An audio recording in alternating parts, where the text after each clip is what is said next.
Dia 8 de março é comemorado o Dia Internacional da Mulher, então, obviamente, o vídeo dessa semana aqui do canal teria que ser sobre isso.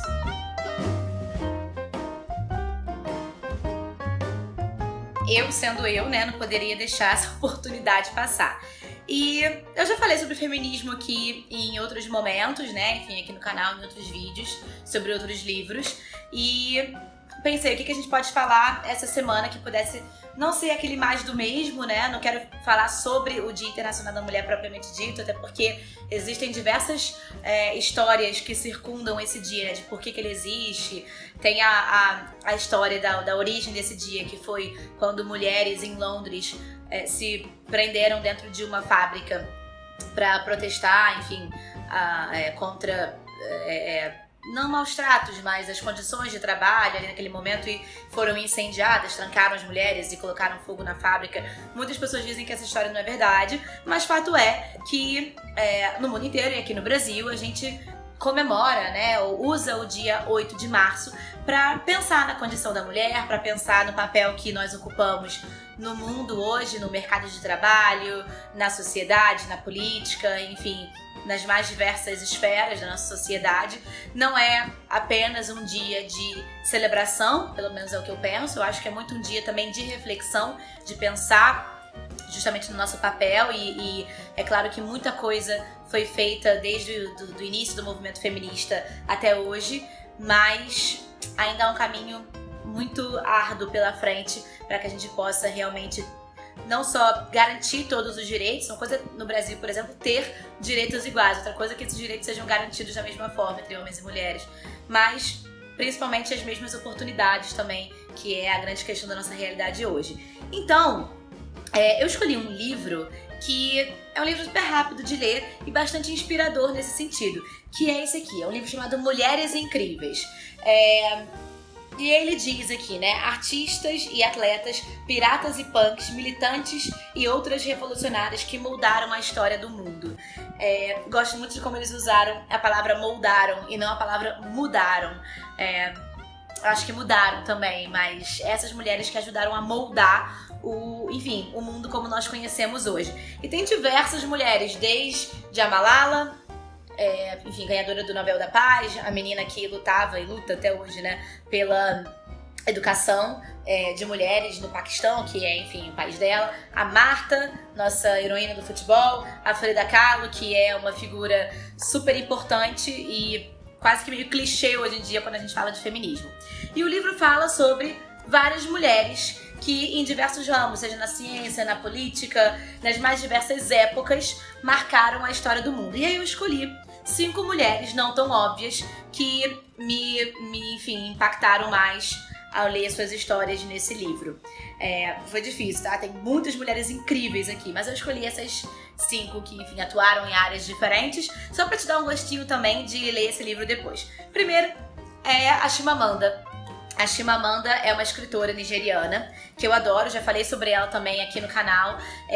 Eu acho que eu falei sobre ela no vídeo sobre feminismo, vou colocar depois o link aqui embaixo pra vocês, enfim, verem esse vídeo também. E ela é uma escritora nigeriana, ela escreve romances e ensaios também.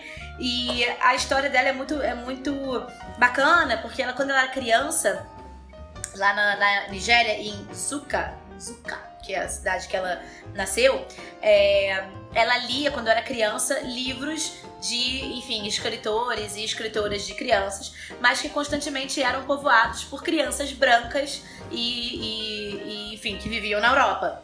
E só depois, na vida, que ela foi descobrir que, na verdade, crianças como ela, né, enfim, crianças negras que vivem na África, também poderiam ser personagens de histórias. Ela sempre foi meio que circundada pela educação. O pai dela era professor na Universidade da Nigéria, e isso é muito bacana. A mãe dela foi a primeira secretária mulher da universidade, que só comprova que é importante ter um modelo, né, um role model de mulher. Qualquer criança, eu acho que, especialmente qualquer menina, tem que ter uma mulher, assim, na qual ela consegue se inspirar, e no caso foi a mãe dela. E ela começou a escrever histórias ainda na época da faculdade, e ela escreveu romances incríveis como O Hibisco Roxo, foi o primeiro romance dela. Ela acordava 2 da manhã, porque ela não tinha tempo entre trabalho e faculdade, ela acordava 2 da manhã para ficar, enfim, trabalhando em cima do livro. Ela lançou com 26 anos e, enfim, depois disso lançou muitas outras coisas, até que em 2013 a Beyoncé pediu para Chimamanda para usar o trecho de uma palestra dela no TED, que se chama We Should All Be Feminists, no trecho na música Flawless, num show da Beyoncé. E aí acho que a partir daí muitas pessoas que não conheciam a Chimamanda passaram a conhecê-la, e obviamente aí a palavra dela foi alastrada e chegou a muito mais pessoas. Então, primeira mulher inspiradora, Chimamanda Ngozi Adichie. Segundo, não é só uma mulher, são várias mulheres que são as mães da Praça de Maio, da Plaza de Maio, na Argentina, em Buenos Aires. A Argentina, mais ou menos na mesma época que o Brasil, viveu uma ditadura também, né? E, na verdade, foi entre 1976 e 1983, estou colando aqui no livro. E ela foi controlada por uma ditadura militar bastante ferrenha, que, assim como no Brasil, tentava eliminar todos os seus opositores.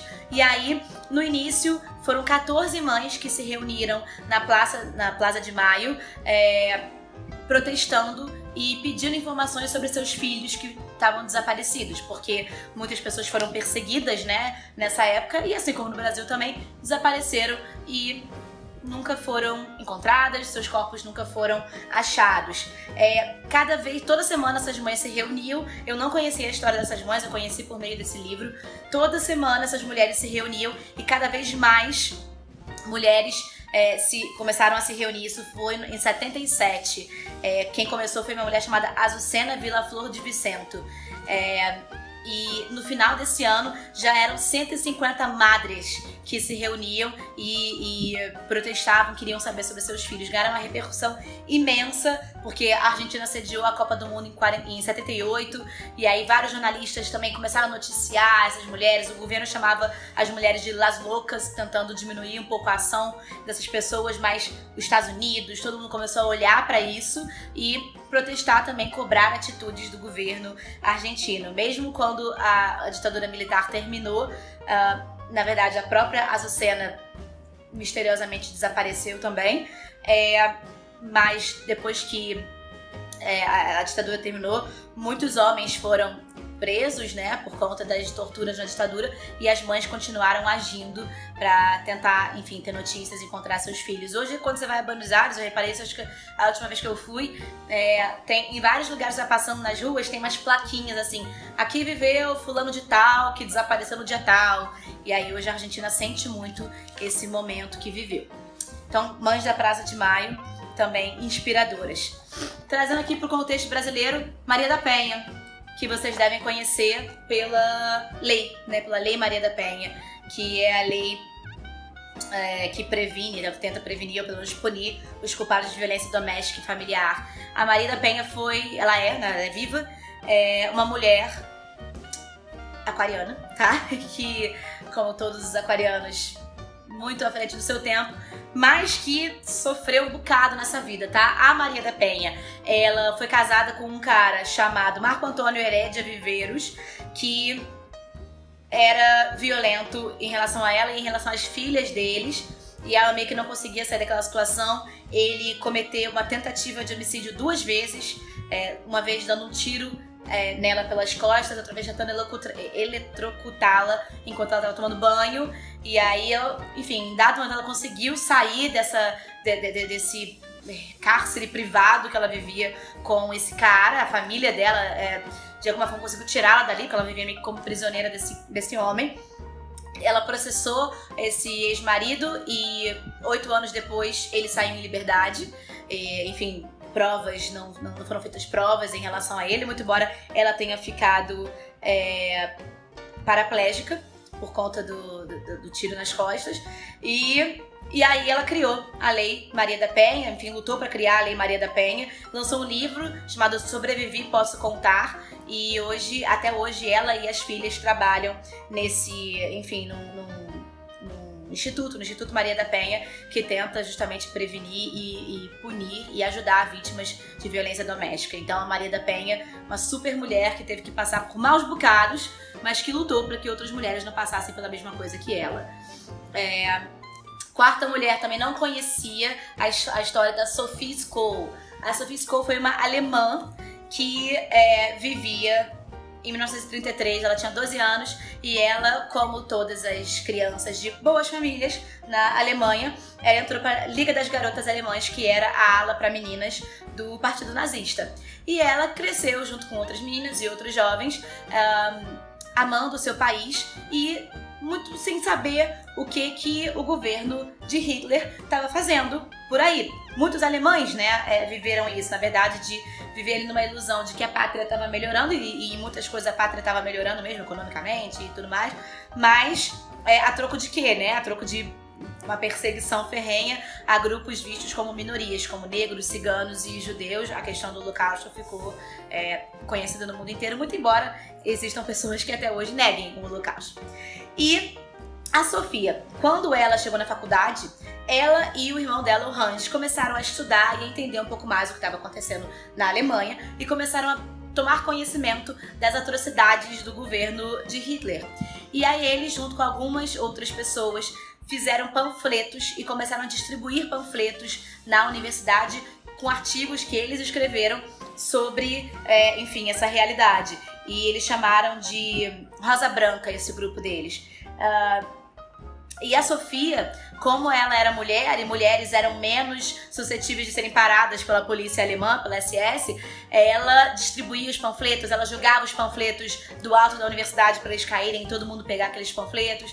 E com isso eles foram conscientizando uma galera. Só que aí um dia denunciaram ela e o Hans, o irmão dela, e aos 21 anos a Sophie foi julgada, condenada e executada. Aos 21 anos. Só que ao longo do seu julgamento ela demonstrou uma super coragem, uma super força. Ela nunca denunciou outros membros do Rosa Branca e nunca negou, enfim, o que ela fez e sempre lutou por aquilo que ela acreditava. E as últimas palavras da Sophie foram: o sol ainda brilha.